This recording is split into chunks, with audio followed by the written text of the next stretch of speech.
Hey, what's going on, guys? I'm going to talk to you about how on the 4th of July we should thank France and we should say Vive la France, because France probably is the reason that America is not a British colony. Let me explain. All right. Ben Franklin was the colonist envoy to France, and the colonists sent him. He had to visit France 4 times. Now, he did, to get France to be drawn into the American Revolution, but France agreed, okay? The contribution was unofficial at first, but the unofficial aid that was given contributed to George Washington and the Continental Army's survival. And it was probably the reason they did survive, because the colonists didn't have a lot of arms, they didn't have a lot of equipment, they didn't have a lot of provisions, okay? And there were French volunteers from the beginning.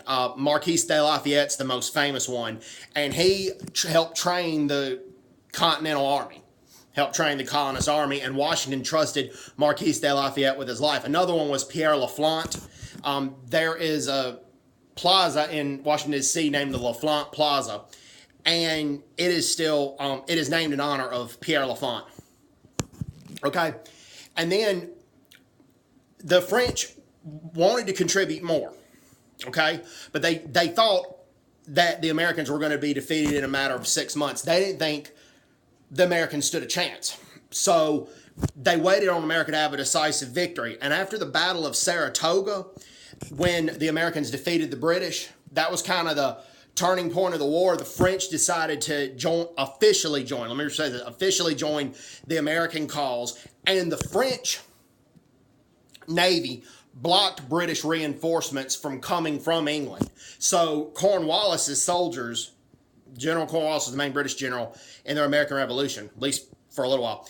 Cornwallis's soldiers could not get reinforcements, and they also couldn't get new supplies because the French Navy intercepted the British reinforcements and the British supplies. Now, the British Navy tried to destroy the French Navy in the English Channel, but the British Navy failed. And then when the Battle of Yorktown came, the French General Rochambeau, he landed with 10,000 French soldiers, okay? And the French took one hill in the Battle of Yorktown, the French army, and the American army took another hill. And the French Navy surrounded Cornwallis, where they bombarded Cornwallis's soldiers, so that the British soldiers couldn't retreat back to England. Not only could they get reinforcements, they couldn't retreat back to England. And the admiral was Admiral de Grasse.